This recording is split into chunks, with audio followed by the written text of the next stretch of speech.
గౌరవ మంత్రులు లోకేష్ గారు మాట్లాడతారు.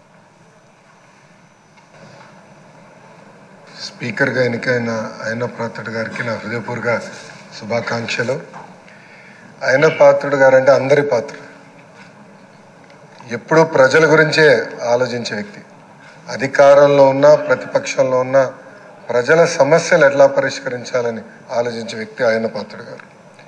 అయ్యన్న పాత్రుడు గారు అంటే ఒక పోరాటం, ఒక పౌరుషం.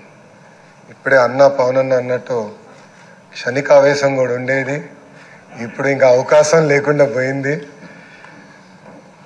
1983లో విశ్వవిఖ్యాత నడసార్వభౌమ స్వర్గీయ నందమూరి తారక రామారావు గారు ఆనాడు తెలుగుదేశం పార్టీని స్థాపించినప్పుడు 25 సంవత్సరాల వయసులో మీరు ఆనాడు పోటీ చేశారు, ఎమ్మెల్యే అయ్యారు.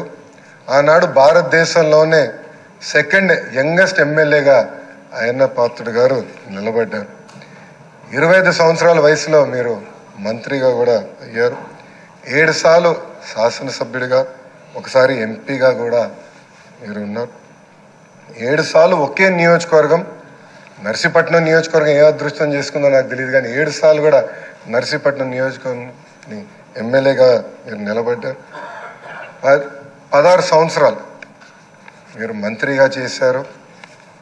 చూస్తే టెక్నికల్ ఎడ్యుకేషన్ కానీ 3 సార్లు R&B, forest, environment, science and technology, Panchayati Raj గ్రామీణాభివృద్ధి శాఖ మంత్రిగా కూడా మీరు చేశారు. ఈ హౌస్లో ఎవరికి తక్కన ఒక అదృష్టం నాకు దక్కింది. మీ తర్వాత పంచాయతీరాజ్ గ్రామీణాభివృద్ధి శాఖ మంత్రి ఏదో అవకాశం నాకు దక్కింది. ఆనాడు మీరు ప్రారంభించిన పనులని పూర్తి చేసే అవకాశం నాకు ఇచ్చారు. మీ నాయకత్వంలో 25,000 కిలోమీటర్లు సీసీ రోడ్ వేసాం, ప్రహరీ గోడలు కట్టాం, పంచాయతీ భవనాలు కట్టాం. గ్రామాలు కూడా ఆనాడు యుద్ధ ప్రాతిపదికంగా తాగునీటి పథకాలు కూడా కలిసి ఏర్పాటు చేశారు. అంతేకాకుండా నాకు ఎప్పుడు సలహాలు కావాలన్నా, సూచనలు కావాలని మీకు ఫోన్ చేసేవాడిని, మిమ్మల్ని అడిగి తెలుసుకునేవాడిని. ఆనాడు పంచాయతీరాజ్ గ్రామీణాభివృద్ధి శాఖ మంత్రిగా నేను ఇన్ని పనులు చేయగలనంటే దాని వెనకాల మీరున్నారని ప్రజలందరూ కూడా తెలియజేస్తున్నాను. ఇంతేకాకుండా పెద్దలు గౌరవ ముఖ్యమంత్రి గారు చెప్పినట్లు ఆనాడు ఉత్తరాంధ్ర సుజల సవంతి ఇరిగేషన్ కోసం కూడా మీరు పెద్ద ఎత్తున పోరాడారు.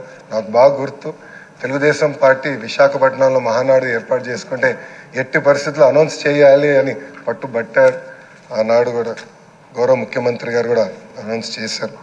అంతేకాకుండా పార్టీలో కూడా పాలిట్ బ్యూరో సభ్యుడిగా, సీనియర్ నాయకుడిగా నాకు ఎప్పుడూ ఒక గైడెన్స్ ఇస్తాను ఉన్నారు.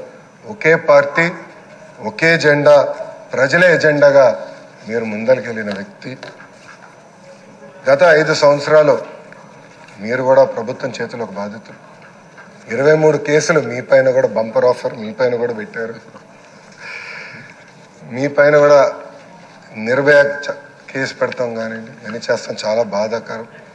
ఆనాడు కావాలని ఇల్లు ఇల్లీగల్గా ఉందని కోర్టు కూల్చొద్దు అని చెప్పినా కూడా అతి ఉత్సాహంతో అధికారుల్ని, పోలీస్ సోదరులను పంపించి మీ ఇల్లు పైన కూడా దాడి చేశారు, కుటుంబం పైన దాడి చేశారు.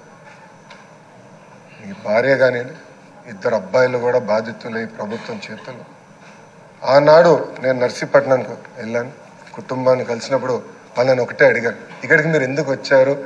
మీ అవసరం రాష్ట్రానికి ఉంది, ఏం పర్వాలేదు, అయ్యన్న పాత్రుడు గారు పోరాడతారు, ఎక్కడికి వెళ్ళరు, మీరు వెళ్ళి అందరు కార్యకర్తల్ని కాపాడండి అని తల్లి కూడా నాకు చెప్పడం జరిగింది.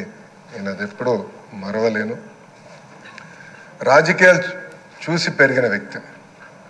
ఒకప్పుడు శాసనసభ జరుగుతుందంటే రాత్రి 2-3 వరకు కూడా జరిగేది. ముఖ్యమంత్రి గారు, ప్రతిపక్ష నేత హోరాహోరీగా చర్చలు చేశారు. యువకులుగా మేమందరం చూసేవాళ్ళం. ఉందాతనంగా సభ జరిగేది. ఎవరన్నా స్పీడ్గా మాట్లాడినా 2వ రోజు సభకొచ్చి కొంచెం స్పీడ్గా మాట్లాడడం, క్షమించండి అని కూడా కోరిన రోజులు అందరం చూసాం. కానీ గత 5 సంవత్సరాలు అన్నీ లేకుండా పోయినాయి. ప్రజలు కూడా ఒక మాటలో చెప్పాలంటే శాసనసభని అసహించుకునే పరిస్థితి వచ్చింది. ఇది చాలా చాలా బాధాకరం. ఇక్కడ చాలామంది మొదటిసారి శాసనసభ్యులు ఉన్నారు. మీ నాయకత్వంలో నేర్చుకునేదానికి మేము ఈ హౌస్కి వచ్చాం. సభ సాంప్రదాయాలు ఏంటి, ఎలా ముందలు తీసుకెళ్ళనేది మీరు మమ్మల్ని అందరినీ గైడ్ చేయండి. యంగ్స్టర్స్గా గతంలో ఎట్లయితే సభ జరిగేదో, పెద్దలు ఎలా ఈ సభని నిర్వహించారో నేర్చుకోవాలన్న ఆలోచనతో మేమందరం ఇక్కడికి వచ్చాం. మీ ప్రోత్సాహం ఎప్పుడు మాకు ఉండాలని మిమ్మల్ని అందరినీ అధ్యక్షుల వారిని నేను కోరుతున్నాను. అంతేకాకుండా మాకు నాయకత్వం అందించండి, లీడర్షిప్ ఇవ్వండి. హౌస్ని మేమందరం మీరు చెప్పిన మాట మీద నిలబడతాం.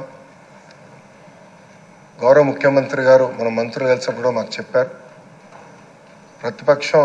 ప్రతిపక్ష హోదా లేకపోయినా, ప్రతిపక్ష ఇక్కడ ఈరోజు హౌస్కి రాకపోయినా మనమే ప్రతిపక్షం అనుకోవాలి. ప్రజల తరపున నిలబడాలి, ప్రజల తరపున పోరాడాలి, ప్రజల సమస్యలు తెలుసుకోవాలి, ప్రజలకు కావాల్సిన చట్టాలు మనం తీసుకురావాలని చాలా స్పష్టంగా చెప్పారు. దానికి మీ సహకారం చాలా చాలా అవసరం అని మిమ్మల్ని నేను కోరుతున్నాను. అయ్యనాథ్ పాత్రుడు గారిపైన ఎన్ని కేసులు పెట్టినా, ఎన్ని రకాలుగా హింసించినా ఆయన ఒకే మాట చెప్పేవారు, నేను తగ్గేదే లేదనేవారు. అహర్నిశలు పోరాడేవారు. గన్నవరం సభలో కూడా మీరు ఆనాడు వచ్చి మాట్లాడితే కూడా మరుసటి రోజు మీ పైన కేసు పెట్టి నాన్ బెయిలబుల్ వారెంట్ కూడా ఇష్యూ చేస్తాం చూసాం. కానీ ఆయన పాత్రుడు ఎప్పుడు తగ్గలేదు, ఎప్పుడు పోరాడితే ఉన్నారు. ఆ స్ఫూర్తిని మేము అందరం కూడా హౌస్కి తీసుకెళ్తాం. మీ దగ్గర నుంచి మేము చాలా నేర్చుకోవాల్సిన అవసరం ఉంది.